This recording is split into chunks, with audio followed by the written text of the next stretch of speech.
नमस्कार विद्यार्थी मित्रांनो, मी डॉक्टर पांडुरंग दरेकर तारांगण या यूट्यूब चॅनलमध्ये आपणा सर्वांचं स्वागत करतो आहे। आज आपण विज्ञान भाग 1च्या पाठ क्रमांक 2 मूलद्रव्यांचे आवर्ती वर्गीकरण या पाठाचा अभ्यास करणार आहोत। सुरुवात आपण मूलद्रव्यांच्या व्याख्येपासून करूया। मूलद्रव्य म्हणजे काय? तर मूलद्रव्य म्हणजे असा पदार्थ की जो निसर्गात मूळ रूपात आहे।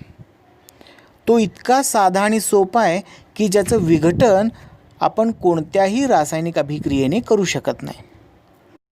मूलद्रव्यांची काही उदाहरणं जर पाहायची झाली तर हायड्रोजन, ऑक्सिजन, नायट्रोजन, सोडियम, सोने, चांदी इत्यादी। आता आपण वळूया या मूलद्रव्यांच्या वर्गीकरणाची गरज काय या प्रश्नाकडे। जर आपण 18व्या शतकापर्यंत पाहिलं तर जवळपास 30 ते 35 मूलद्रव्यांचा शोध मानवाला लागला होता।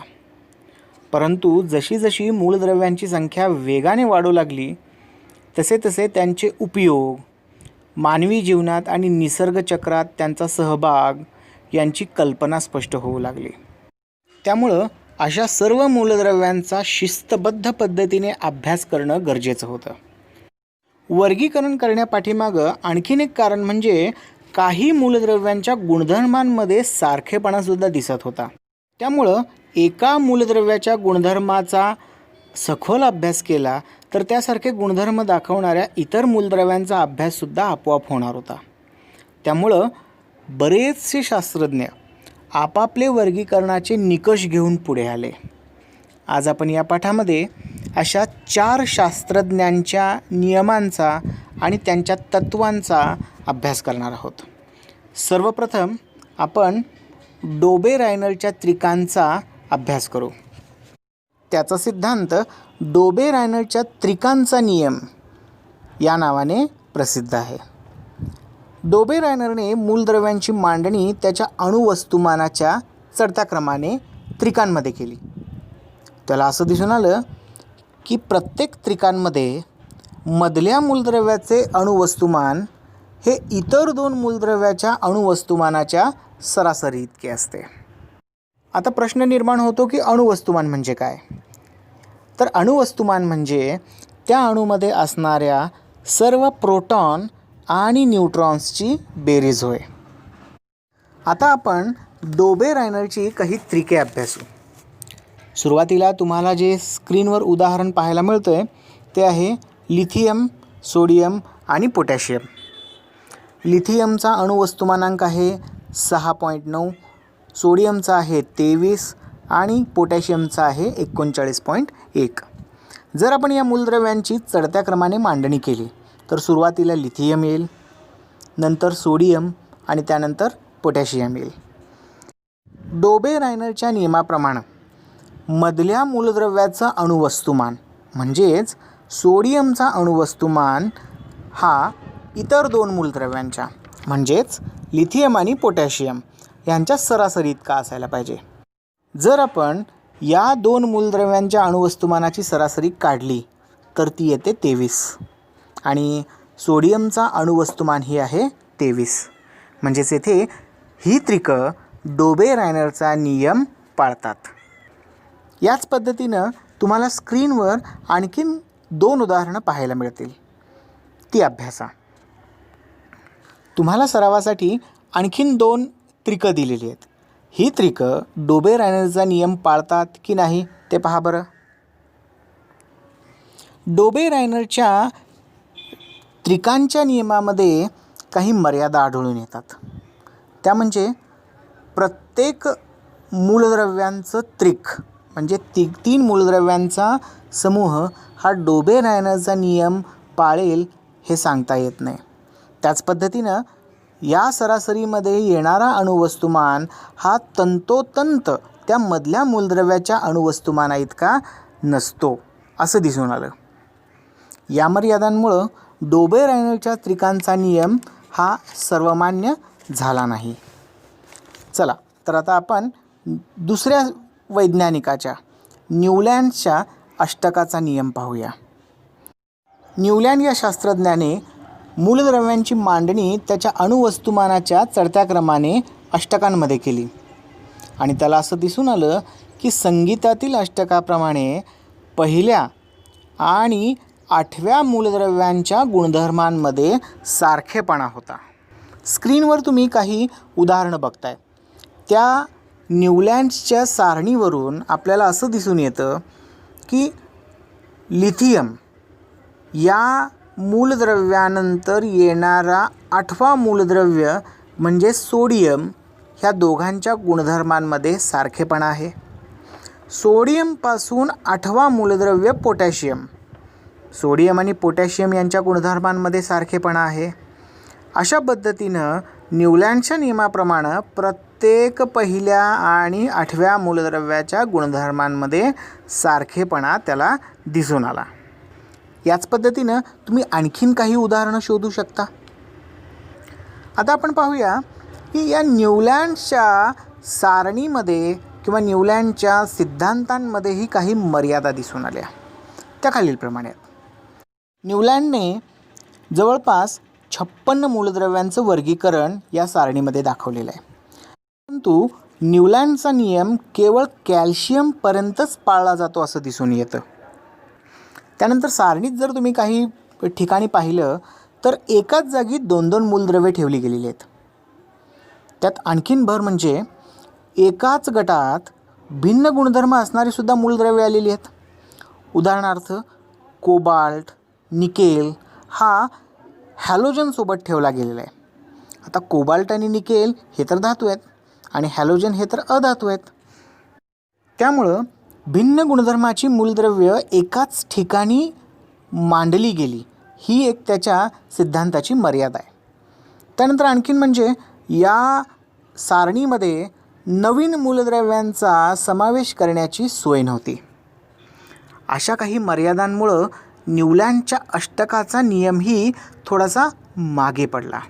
या न्यूलँडच्या सिद्धांताच्या काही वर्षानंतरच, काही म्हणजे जवळपास 2 ते 3 वर्षानंतरच मेंडेलीवने आपली आवर्त सारणी तयार केली आणि त्या आवर्त सारणीच्या आधारे त्याने मेंडेलीवचा आवर्ती नियम सांगितला.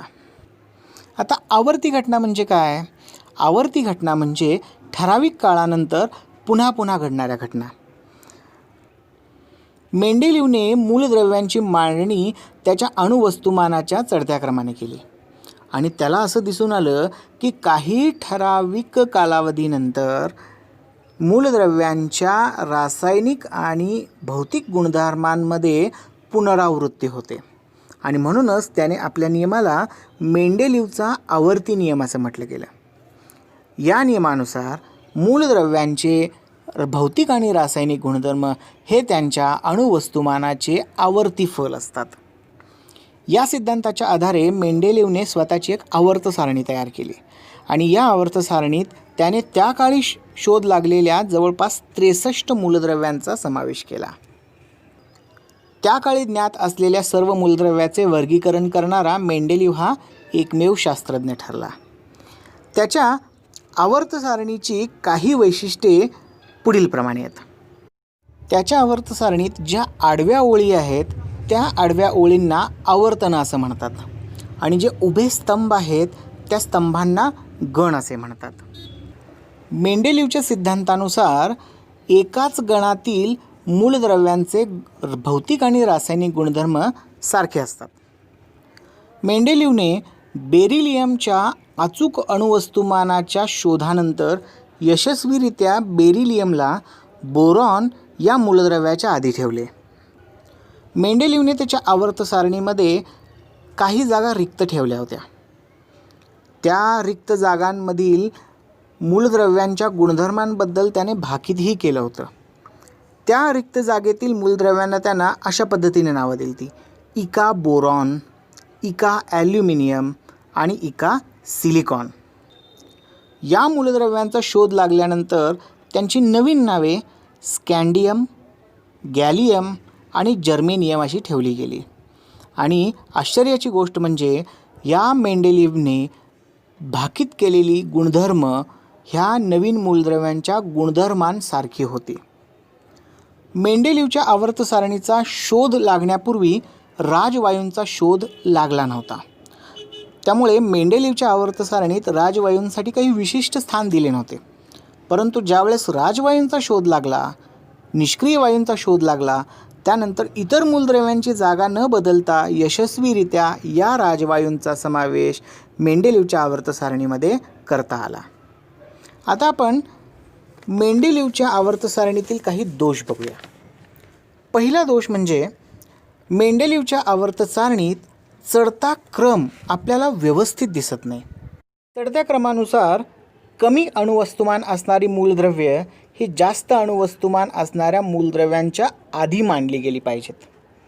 परंतु काही ठिकाणी जर आपण पाहिलं तर ही कमी अणुवस्तुमान असणारी मूलद्रव्य जास्त अणुवस्तुमान असणाऱ्या मूलद्रव्याच्या नंतर मांडली गेलेली आहेत. उदाहरणार्थ कोबाल्ट आणि निकेल. कोबाल्टचा अणुवस्तुमानांक 58.9 आणि निकेलचा अणुवस्तुमानांक 58.7 आहे. जर आपण चढत्या क्रमाने विचार केला तर निकेल हा कोबाल्टच्या आधी आला पाहिजे, परंतु आवर्त सारणीमध्ये निकेलचे स्थान कोबाल्टच्या नंतर दिले आहे. सारणीचा दुसरा दोष म्हणजे या सारणीमध्ये समस्थानिकांना जागा देता येत नाही. आता समस्थानिके म्हणजे काय? तर समस्थानिके म्हणजे एकाच मूलद्रव्याचे दोन अणू ज्यांचा अणुअंक सारखा आहे परंतु अणुवस्तुमानांक भिन्न आहे. मेंडेलिव्हची आवर्त सारणी अणुवस्तुमानावर आधारित असल्यामुळं एका मूलद्रव्याला केवळ एकच स्थान दिलं गेलेलं आहे. त्यामुळं मेंडेलिव्हच्या आवर्त सारणीत समस्थानिकांचा समावेश करता येत नाही. सारणीचा तिसरा दोष म्हणजे सारणीमध्ये हायड्रोजनला विशिष्ट स्थान दिले गेले नाही आहे. तसं पाहायला गेलं तर हायड्रोजन हा हॅलोजनची साम्य दर्शवतो, कारण हॅलोजनची संयोजा आणि हायड्रोजनची संयोजा एक आहे. त्याचप्रमाणे हा हायड्रोजन अल्कधर्मी धातूंसोबतही साम्य दर्शवतो, कारण तो एक इलेक्ट्रॉन देऊ शकतो आणि त्यांचीही संयोजा एक आहे. त्यामुळे सारणीमध्ये हायड्रोजनला विशिष्ट जागा दिलेली आपल्याला दिसत नाही. तसेच मेंडेलिव्हच्या आवर्त सारणीमध्ये भिन्न गुणधर्माची मूलद्रव्ये एकाच गणात आली. उदाहरणार्थ मँगनीज हा धातू असूनसुद्धा त्याला हॅलोजनांसोबत एकाच गणात ठेवले गेले. आता आपण वळणार आहोत आधुनिक आवर्ती नियमाकडं. सन 1913 मध्ये हेनरी मोसले या वैज्ञानिकानं असं दाखवून दिलं की मूलद्रव्याच्या भौतिक आणि रासायनिक गुणधर्मांचा आधार हा अणुवस्तुमानांक नसून अणुअंक आहे. अणुअंक म्हणजे काय? तर अणुअंक म्हणजे त्या अणूमध्ये असणाऱ्या एकूण प्रोटॉनची संख्या. आता आपण पाहिलेलं आहे की कोणत्याही अणूमध्ये प्रोटॉनची संख्या आणि इलेक्ट्रॉनची संख्या ही सारखी असते. तसेच इलेक्ट्रॉनच्या देवाणघेवाणीवरूनच मूलद्रव्याची त्या अणूची संयोजा ठरली जाते.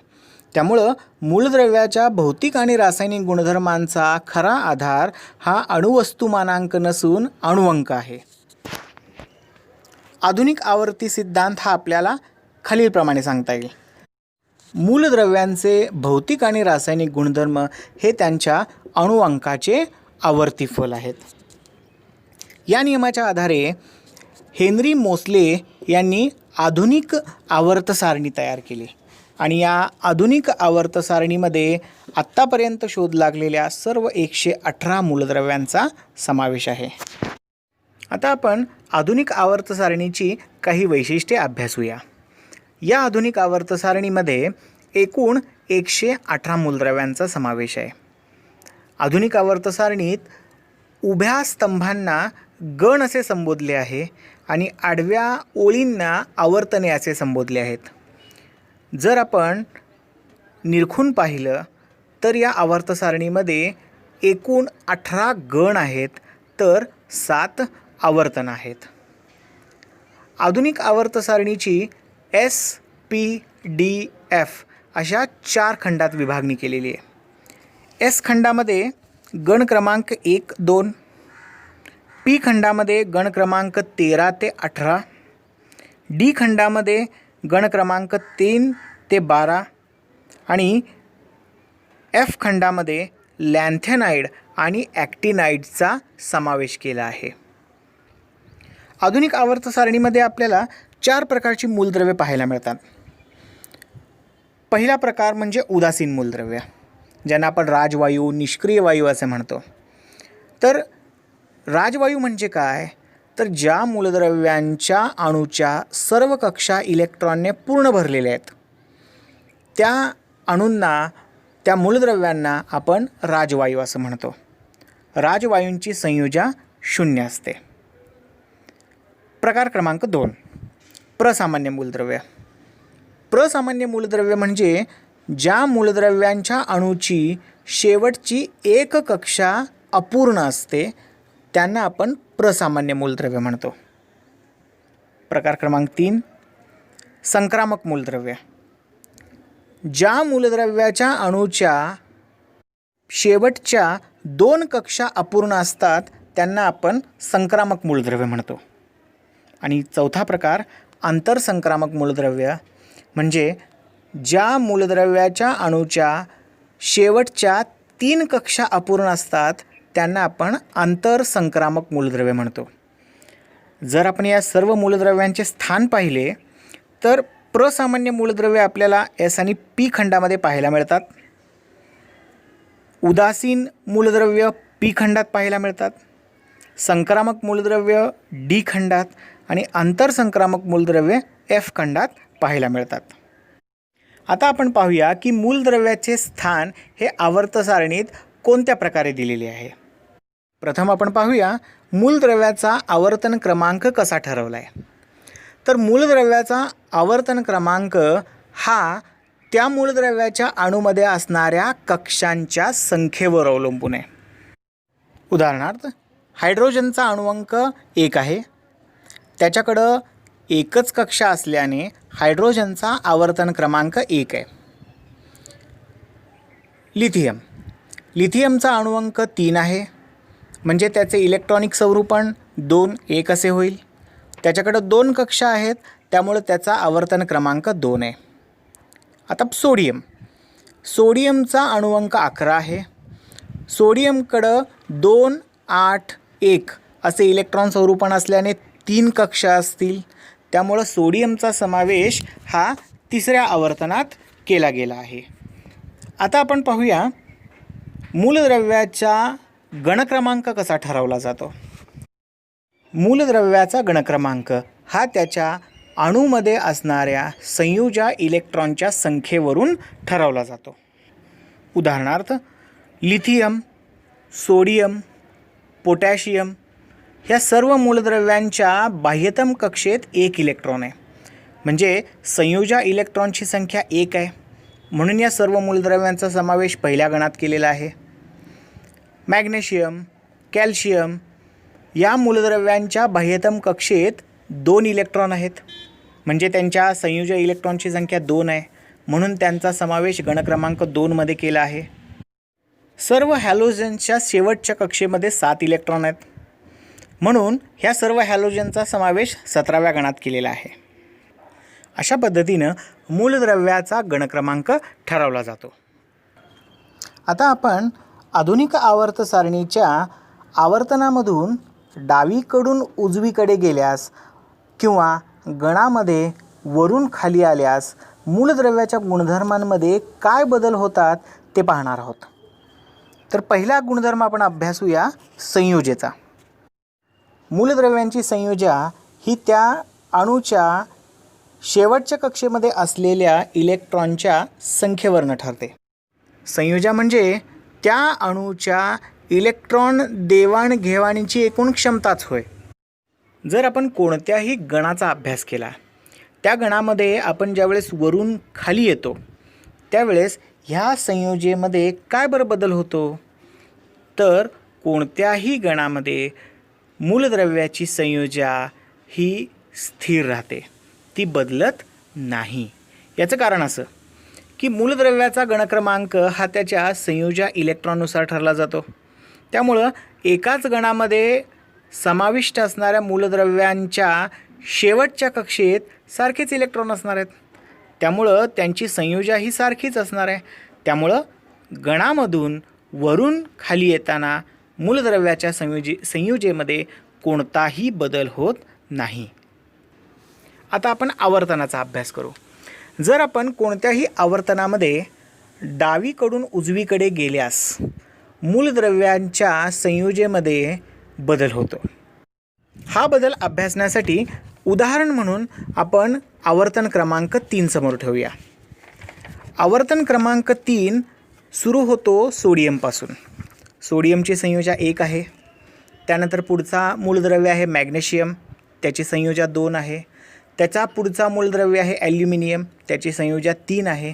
त्यापुढं आहे सिलिकॉन, त्याची संयोजा 4 आहे. सिलिकॉनच्या पुढे जर आपण पाहिलं तर फॉस्फरस, त्याच्या बाह्यतम कक्षेत 5 इलेक्ट्रॉन असल्यामुळं त्याची संयोजा आहे 3. त्यापुढील मूलद्रव्य म्हणजे सल्फरची संयोजा आहे 2. त्यापुढील मूलद्रव्य क्लोरीन, त्याची संयोजा आहे 1. आणि सगळ्यात शेवटी आहे आर्गॉन, त्याची संयोजा आहे 0. याचा अर्थ आवर्तनामध्ये डावीकडून उजवीकडे गेल्यास संयोजा हळूहळू 4 पर्यंत वाढते, नंतर ती कमी होऊन शेवटी 0 होते. आता आपण अणूचा आकार हा दुसरा गुणधर्म बघू. अणूचा आकार कसा ठरवला जातो? अणूचा आकार हा त्याच्या त्रिज्येवरून ठरला जातो. आता अणूची त्रिज्या म्हणजे काय? तर अणूची त्रिज्या म्हणजे अणूचे केंद्रक आणि त्या अणूमधील बाह्यतम कक्षेतलं अंतर म्हणजे अणूची त्रिज्या होय. चला तर मग या अणूच्या आकारामध्ये गणात आणि आवर्तनात कसा बदल होतो ते अभ्यासू. सर्वप्रथम आपण गणामध्ये वरून खाली आल्यास अणूच्या आकारामध्ये काय बदल होतो ते अभ्यासू. उदाहरणासाठी आपण गण क्रमांक 1 बघूया. गण क्रमांक 1ची सुरुवात हायड्रोजनपासून होते. हायड्रोजनकडं 1 कक्षा आहे. त्यानंतर येतो लिथियम, लिथियमकडं 2 कक्षा आहेत. त्यानंतर सोडियम ज्याच्याकडे 3 आणि पोटॅशियम ज्याच्याकडे 4 कक्षा आहेत. याचा अर्थ असा, जर आपण गणात वरून खाली आलो तर नवीन कक्षांची वाढ झालेली दिसून येते. नवीन कक्षा वाढल्या याचा अर्थ अणूच्या केंद्रकातील आणि शेवटच्या कक्षेमधील अंतर वाढलं. याचा अर्थ गणात वरून खाली आलो तर अणूचा आकार वाढत जातो. आता हाच कल आवर्तनात कसा दिसून येतो ते आपण पाहूया. उदाहरणासाठी पुन्हा आपण आवर्तन क्रमांक 3 पाहू. आवर्तन क्रमांक 3ची सुरुवात सोडियमने होते. सोडियमकडं एकूण 11 इलेक्ट्रॉन आहेत. जसे जसे आपण या आवर्तनामध्ये डावीकडून उजवीकडे जाऊ तसे तसे शेवटच्या कक्षेतील इलेक्ट्रॉनची संख्या वाढत जाते. याचा अर्थ कक्षेमध्ये वाढ न होता इलेक्ट्रॉनच्या संख्येमध्ये वाढ होते. ही इलेक्ट्रॉनची संख्या वाढल्यामुळं धनप्रभारित केंद्रक आणि ऋणप्रभारित इलेक्ट्रॉन ह्यांच्यामधील आकर्षण बलही वाढते आणि हे आकर्षण बल वाढल्यामुळं अणूचा आकार कमी होत जातो. थोडक्यात कोणत्याही आवर्तनामध्ये जर आपण डावीकडून उजवीकडे गेलो तर अणूच्या आकारात घट झालेली आपल्याला दिसून येते. आता आपण आवर्त सारणीमध्ये धातुगुण आणि अधातुगुण ह्यांच्यामध्ये काय बदल होतो ते अभ्यासूया. सर्वप्रथम आपण जाणार आहोत गणामध्ये. जर आपण कोणत्याही गणामध्ये पाहिलं तर वरून खाली आल्यास अणूचा आकार वाढलेला दिसतो. म्हणजेच अणूचे केंद्रक आणि त्याच्या बाह्यतम कक्षेतील इलेक्ट्रॉनचं अंतर वाढतं.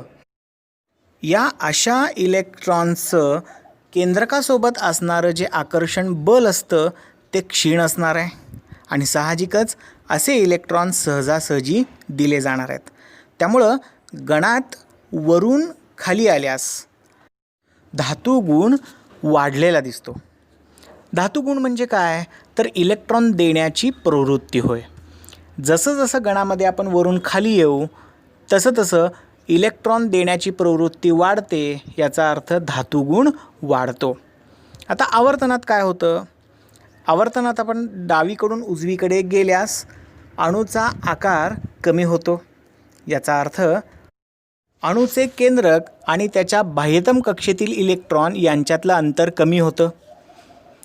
साहजिकच आकर्षण बल वाढल्यामुळं इलेक्ट्रॉन देण्याची प्रवृत्ती घटते आणि इलेक्ट्रॉन स्वीकारण्याची प्रवृत्ती वाढते.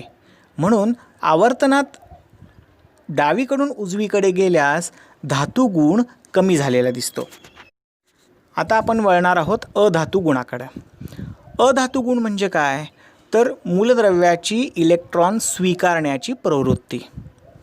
जसं आपण पाहिलं, गणामध्ये वरून खाली आल्यास इलेक्ट्रॉन देण्याची प्रवृत्ती वाढते, म्हणजेच धातू गुण वाढतो आणि अधातू गुण कमी होतो. आणि आवर्तनामध्ये आपण पाहिलं, डावीकडून उजवीकडं जाताना धातू गुण कमी होतो, म्हणजेच अधातू गुण वाढतो.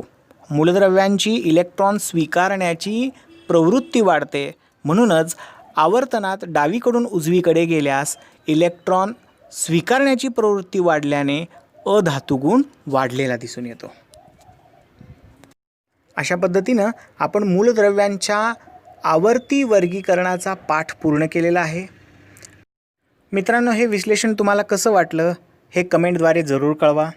हा व्हिडिओ आवडल्यास नक्कीच लाईक, शेअर आणि सबस्क्राईब करा आणि पाठाखालचा स्वाध्याय लिहायला सुरुवात करा. धन्यवाद.